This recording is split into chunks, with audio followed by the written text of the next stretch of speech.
Welcome to the second part of Lecture 4 on utilitarian reasoning. And I'm going to look in this portion of the lecture at sensation-based or hedonistic or pleasure-based utilitarianism. As you recall, utilitarianism is the view that you ought to cause, which is what makes it consequentialist, the maximum amount, aggregate amount, added up for everybody, of utility. But utility we've left a little bit undefined, and it's basically an abstract measure of intensity for something that whatever your particular philosopher thinks is what should be maximized. In utilitarianism, it's always mental states that the utilitarian thinks should be aggregated and maximized. But there's two types of mental states and therefore two types of utilitarianism. One type of utilitarianism thinks that you should pay attention to sensations or experiences, and this includes the idea of pleasure and pain. Okay, pleasure and pain are experiences or sensations, and this is what utilitarians should pay attention to. Other type of utilitarian thinks that you should pay attention to what people want, people's desires, and that you should look at whatever desires people prefer to have satisfied. All right, and this is these two types of utilitarianism: sensation-based and preference-based. I'll talk about sensation-based this time around, and preference-based in the next portion of this lecture. So, sensation-based or hedonistic utilitarianism. Hedonism is the idea that you should seek pleasure, and so it's a Greek word, and sometimes this type of utilitarianism is called hedonistic utilitarianism. The key thing is that sensations are purely internal to the mind. Okay, they're things like headaches or the sensations in phantom limbs. They can have external causes, and mostly they do have external causes, but they happen inside the mind. Preference satisfaction only works though if the external world, not just the mind, is a certain way. Preference satisfaction requires that the external world somehow fit the preference that the person has, and that's what we're trying to maximize. We're trying to change the external world in preference satisfaction here. Here we're just trying to cause sensations in the mind. An example of this is John Stuart Mill's book, his views on utilitarianism. He followed Jeremy Bentham, a legal scholar. Mill was actually an economist and philosopher, and he agreed with Bentham that the foundation of morality is the greatest happiness principle, or the utility principle, and it holds that actions are right or wrong in proportion as they tend to promote happiness.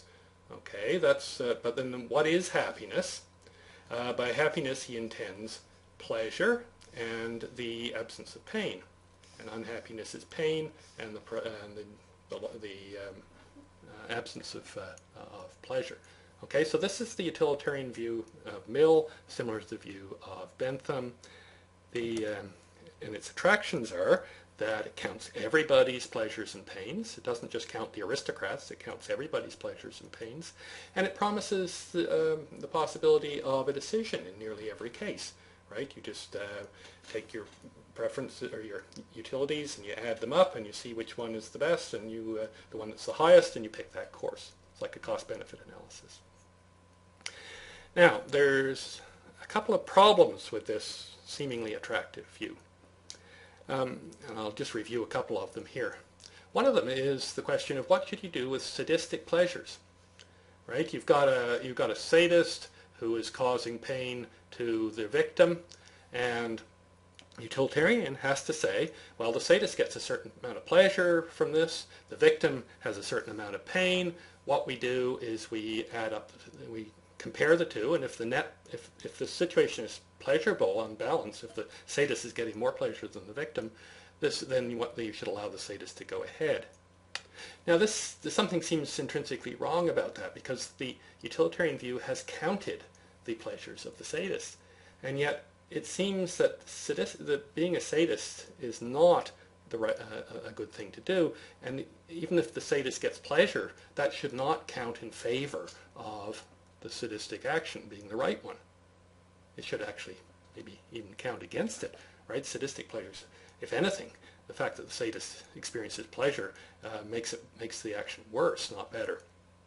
So in certain types of pleasures, it seems the theory breaks down. There's independent reasons outside of utilitarianism for thinking that sadism is wrong, and that fits better with our moral intuitions than to say that you should just, add up the pleasures and pains, and if it happened that the sadist has more pleasure than the victim has pain, then it's okay. That doesn't seem correct.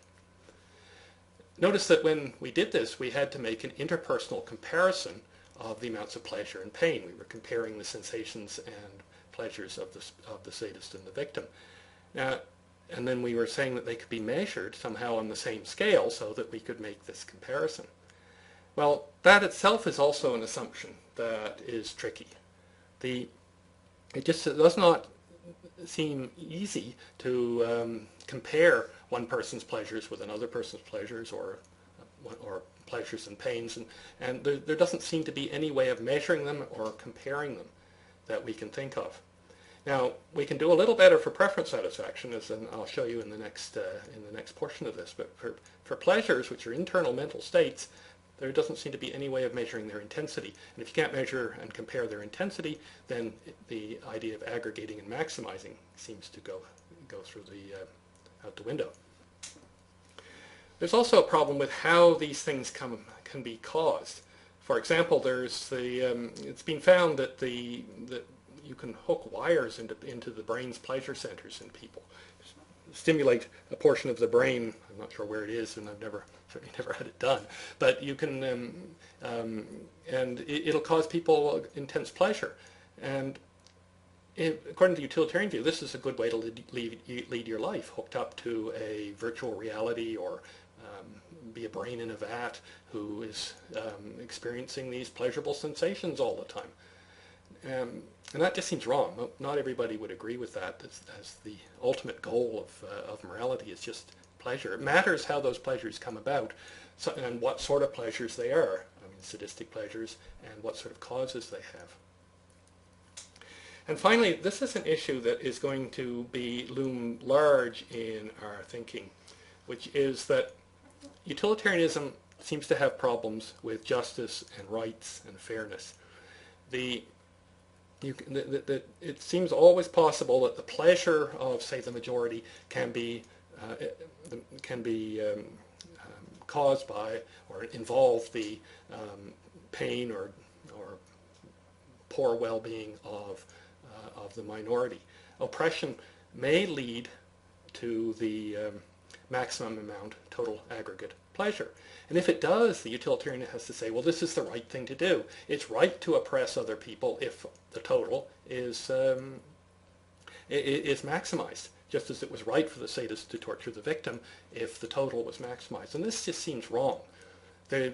Because utilitarianism is always adding everybody up and not taking account of whose pleasures or whose pains or whether they deserved them or what caused them or how they got them or what was going on. It just adds up pleasures and pains, and if it does that, it neglects issues of fairness and rights violations and so on. Okay, so and this will occur, and utilitarian reasoning is very powerful, and it backs much of the thinking about, as I'll show you in a later lecture, that justifies our free market society. And yet, right at the base, there is this problem of trading off maximizing utility against issues of justice and fairness. So, here's a little question to see if you've got, think about what we've been doing. Which of the following is the best example of a mental sensation? Not a preference satisfaction or anything like that. What's the best example of a sensation? So pause the video and think about that for a second, and I'll be right back. Okay, I hope you've committed yourself here. Let's look at some of these things. We're looking for mental sensations. Okay, well, the state of getting a promotion is, well, it might be, if that state is your state of getting the promotion for which you work so hard, well, you're getting a preference satisfaction. You're getting something you wanted. Okay, so it is mental, maybe, or it could just be a state of the world, but it's not a sensation that we're looking for here. Well, that's a preference being satisfied. The state of spending more for an apple than for a BlackBerry, again, well, this is the state of the world, right? You just spent more for your apple than for a BlackBerry. Maybe that's what you wanted to do, but this is getting, again, at what you want. The state of believing that businesses should not cause discomfort to their employees. Well, this might be a little trickier because discomfort is a mental sensation. So this could be it, except that what you're asked about is not the discomfort of the employees, but your state of believing that businesses should not do this. And a belief is not a sensation. A belief is a cognitive state. You can believe things without really feeling any way or other. I mean, the world, the Earth is 93 million miles from the sun. Does that make you feel better? Feel anything at all? Not really. So beliefs are not sensations. The state of having a headache, however, is. That's the best example here. Remember, I actually gave you that example earlier, so shouldn't be any big surprise. A headache is a mental sensation. It's a pain, and it is something that the sensation-based utilitarian would take into account. All right, so join me in a minute for the discussion of preference-based utilitarianism.